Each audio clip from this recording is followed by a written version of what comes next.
காலையில் பிரேக்ஃபாஸ்ட்டுக்கு பார்த்திங்கன்னா இன்ஸ்டண்ட்டாக ஆப்பம் பண்ணலாம். ஆப்பம் செய்கிறதுக்கு பார்த்திங்கன்னா நம்ம ஒரு நாள் முன்னாடியே ஊற வச்சு அரைச்செல்லாம் பண்ணுவோம். ஆனால் இப்போ 1 மணி நேரத்தில் நம்ம வந்து ஆப்பம் பண்ணலாம். அதுக்கு வந்து நான் இது போல் வெள்ளை ரவை எடுத்திருக்கேன்.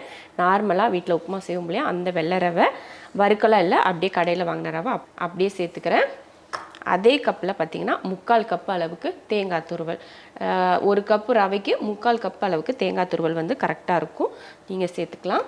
நல்லா துருவிட்டு சேர்த்துக்கோங்க. அப்போ வந்து அரைக்கிறதுக்கு ரொம்ப நல்லாயிருக்கும்.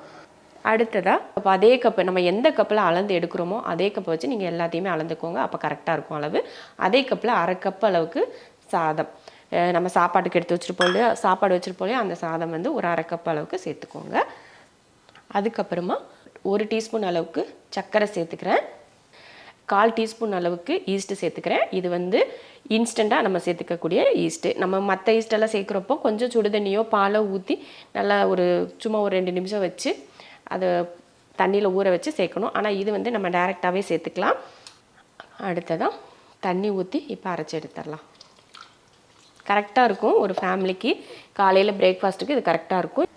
அவ்வளோதான், மாவு அரைச்சாச்சு. இதை ஒரு பவுலுக்கு மாற்றிடலாம்.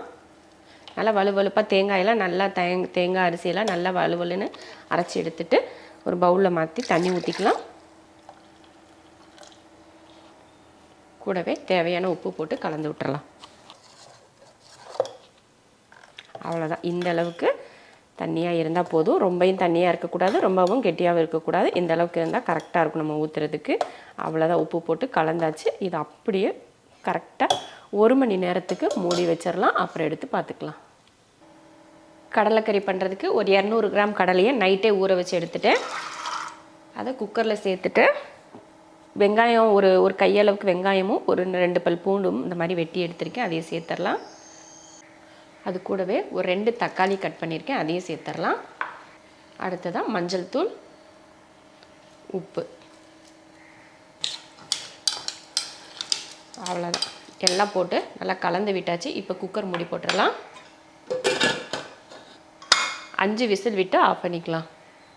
இப்போ என்னென்னா, இப்போ கடலைக்கறிக்கு தேங்காயெல்லாம் வறுத்துக்கலாம். அதுக்கு வந்து 1 ஸ்பூன் அளவுக்கு எண்ணெய் ஊற்றிருக்கேன். அது கூட ஒரு 10-20 போல் சின்ன வெங்காயம் சேர்த்துக்கலாம். ஒரு 1/4 ஸ்பூன் அளவுக்கு சோம்பு. அடுத்ததாக ஒரு 1/4 மூடி அளவுக்கு தேங்காய் துருவல் சேர்த்து இதையும் நல்லா வறுத்தலாம். நல்லா கலர் மாதிரி வரணும், அந்த போல் வறுத்து எடுத்துக்கலாம். பாருங்கள், தேங்காய் நல்லா கலர் மாதிரி வந்ததுக்கப்புறமா இப்போ நம்ம வந்து மசாலா சேர்த்துக்கலாம். நான் வந்து 1 ஸ்பூன் அளவுக்கு மிளகாத்தூள் சேர்த்துக்கிறேன். நீங்கள் வந்து உங்கள் காரத்தை பொறுத்து நீங்கள் சேர்த்துக்கலாம். மிளகாத்தூள் மட்டும் நான் எல்லா வீடியோலையுமே சொல்கிறது தான், உங்கள் காரம் என்னமோ அதை பொறுத்து சேர்த்துக்கோங்கன்னு. அடுத்து 2 ஸ்பூன் அளவுக்கு மல்லித்தூள் சேர்த்துக்கலாம். மஞ்சத்தூள் வந்து நம்ம கடலையிலே போட்டு வேக வச்சிட்டோம், அதனால் தேவையில்லை. தேங்காய் கூட மிளகாத்தூளும் மல்லித்தூளும் போட்டு நல்லா இந்த மாதிரி சும்மா ஒரு 30 செகண்ட் கிட்ட இந்த மாதிரி வறுத்து விட்டுட்டு இப்போ அடுப்பை ஆஃப் பண்ணிடலாம். அடுப்பை வந்து சிம்மில் வச்சுட்டு மிளகாத்தூள் மல்லித்தூள் போடுங்க, இல்லைன்னா கருகி போய் அப்படியே வீடெல்லாம் காரம் அடிக்கும். அதனால் சிம்மில் வச்சுட்டு ஒரு 30 செகண்ட் வறுத்துட்டு அதுக்கப்புறமா நீங்கள் அடுப்பை வந்து ஆஃப் பண்ணிக்கலாம். இப்போ இது வந்து நல்லா ஆறட்டும், அதுக்கப்புறம் அரைச்சிக்கலாம். பாருங்கள், கடலை வந்து நல்லா வெந்துருச்சு. இந்த மாதிரி கரண்டி விட்டு கலந்து விட்டிங்கன்னா அந்த தக்காளி இதெல்லாம் நல்லா மசிஞ்சிரும். அவ்வளோதான், நான் அடுப்பு வந்து ஆன் பண்ணி வச்சுருக்கேன். நல்லா கொதிக்குது பாருங்கள். இந்த டைமில் நம்ம வறுத்த தேங்காய் இருக்குது பார்த்திங்களா, அதை வந்து நல்லா அரைச்சி வச்சுருக்கேன், அதை சேர்த்துடலாம். தண்ணி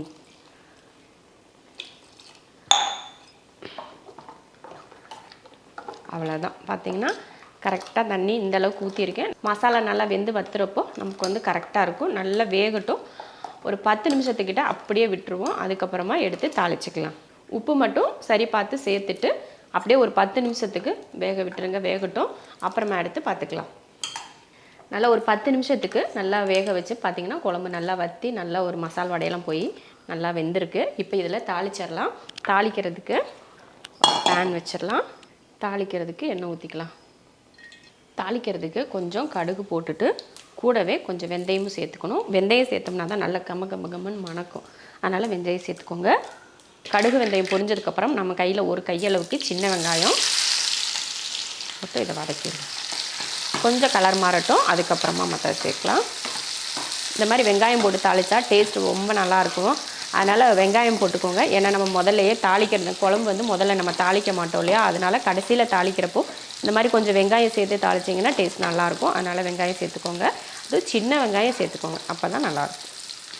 வெங்காயம் நல்லா கலர் மாதிரி வந்துருச்சு. இந்த டைமில் கருவேப்பிலை சேர்த்துட்டு சும்மா ஒரு 1/4 ஸ்பூன் அளவுக்கு மிளகாத்தூள், நல்லா அந்த குழம்புல வந்து எண்ணெய் பிரிஞ்சு வரும் பார்த்தீங்களா, அதுக்காக கொஞ்சமாக ஒரு 1/4 ஸ்பூன் அளவுக்கு மிளகாத்தூள் சேர்த்து இந்த மாதிரி வதக்கிட்டு அடுப்பை சிம்மில் வச்சுக்கோங்க மிளகாத்தூள் போடுறப்ப. அவ்வளோதான். இப்போ அடுப்பை ஆஃப் பண்ணிவிட்டு குழம்புல ஊற்றிடலாம்.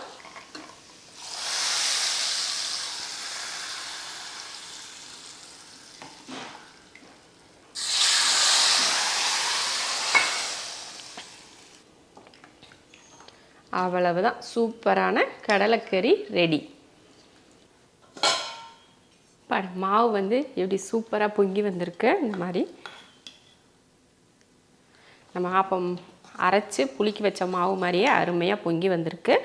அவ்வளோதான். இப்போ வந்து நம்ம ஊற்றிக்கிறது தான். நீங்கள் ஆப்பச்சட்டியில் ஊற்றினாலும் சரி, இல்லை தோசைக்கல்லில் ஊற்றினாலும் சரி, அது உங்கள் விருப்பம்தான். எதில் ஊற்றினாலும் அருமையாக வரும். இல்லை ஆப்பக்கல் பாருங்கள் நல்லா சூடாயிருச்சு. இதில் ஒரு கரண்டியை ஊற்றி அப்படியே சுற்றி வச்சு விட்ருவோம்.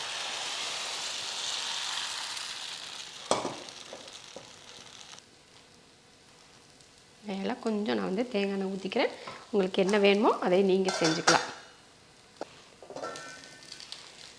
அவ்வளோதான் பாருங்கள், எப்படியே சுற்றி அப்படியே மொறு மொறுன்னு நடுவில் மட்டும் சாஃப்டாக. வாவ், தொட்டாலே ஒட்டுது, அந்தளவுக்கு சாஃப்டாக இருக்குது.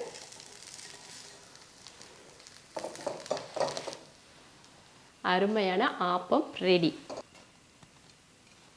எப்படி மொறு மொறுன்னு மேலே மொறு மொறுன்னு அடியில் சூப்பராக இருக்கா? இந்த மாதிரி ஆப்பம் நீங்களும் ட்ரை பண்ணி பாருங்கள். வேறு லெவலில் இருக்கும். நீங்களே எதிர்பார்க்க மாட்டீங்க, அந்தளவுக்கு ரொம்ப சாஃப்டாகவும் கிறிஸ்பியாகவும் இருக்கும். வா, வாயில் வைக்கிறதே தெரியல, அந்தளவுக்கு சாஃப்டாக இருக்குது. அருமையாக இருக்குது. நம்ம இனி ஒரு நாள் ஃபுல்லாக அரிசி ஊற வச்சு அரைச்சி நைட்லாம் புளிக்க வச்சிடலாம். அப்போ செய்யவே தேவையில்லை.